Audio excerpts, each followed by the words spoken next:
So I just got done. Wait, this is another episode of Art and Our Entertainment. I just got done reading issue 2 of HellBoy, The Bones of Giants.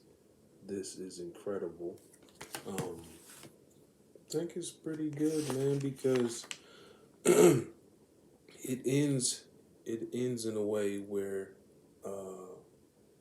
it ends where, what I'm saying, you're following Hellboy, but when issue 2 starts, it starts from the perspective of someone who just seen Hellboy before, he went on a chase, because he was in pursuit of someone. While he's in pursuit of this person, creatures are in pursuit of him. We go back to, these creatures are after him the whole time. He's trying to get to this person, extract some information from, and then he runs into these dwarfs, and then it gets really mythical for sure. It's really, I like it, man. I really enjoyed this thoroughly. I'm looking and examining the comic, and I'm trying to but just get a really good glance on areas that I didn't like. I didn't particularly like the middle, because the middle was kind of like, it was a lot of talking, it was a lot of dialogue, which, like I say, I'm lean. I like it lean, you know what I'm saying?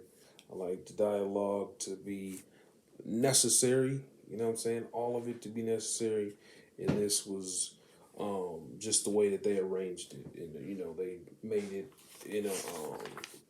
there was a lot of exposition, a lot of jokes being told, a lot of posturing, so there was flashbacks, so there was definitely a lot that they were expounding upon with the layers of dialogue in these panels.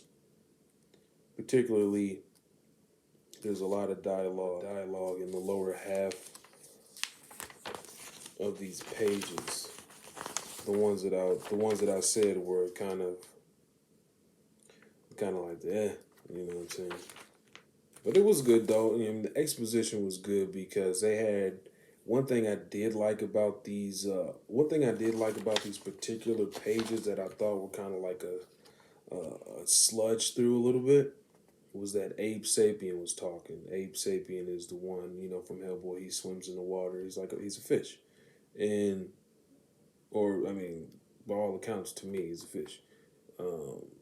He's really smart, and he's saying things that I didn't think he was saying. I was like, oh, I had to take a second glance. I was like, oh, he said that. That's funny. You know what I'm saying? That was good. Yeah, dude, this was really good. And then they showed characters who kind of really show that Norse mythology look. I thought that was good. And then they had a spooky element too. This is good, man. It's shaping up to be like by all accounts, it's shaping up to be a spooky Norse mythology story.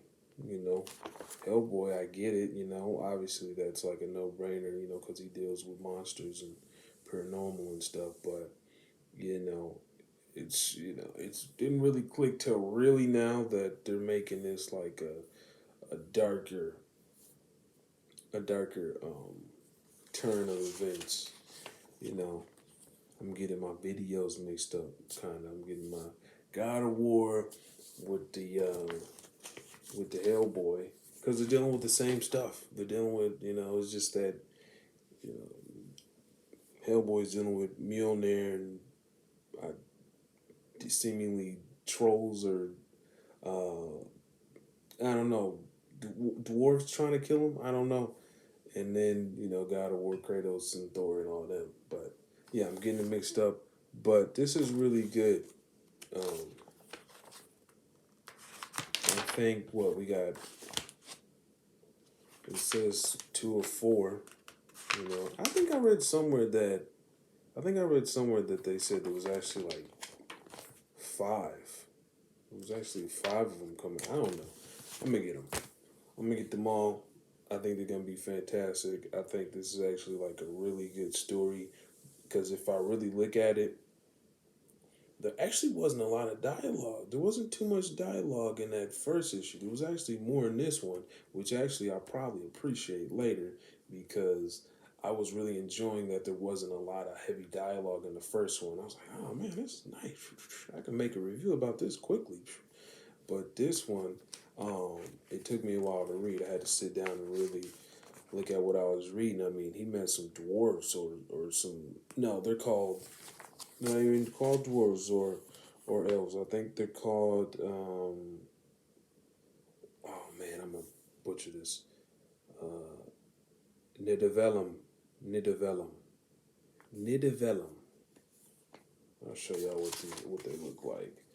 Nidavelum. So they're like little dwarves. Or, no, they're Nidavelum. That's what they are. Nidavelum. That's cool. Oh, y'all didn't. I don't know if I showed y'all too, but there's a big frost giant. There's a big frost giant that dies on here. Like the horned frost giant right there. Yeah. That's dope. That's good, man. That was some good storytelling, man. I can tell that.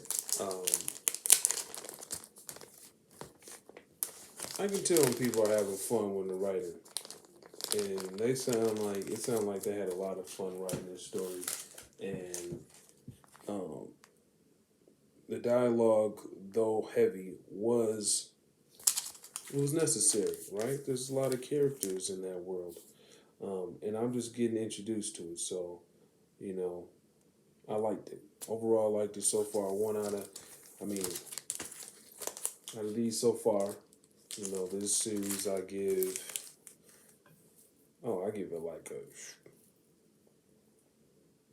I give it a 3.5 out of 5. It's good.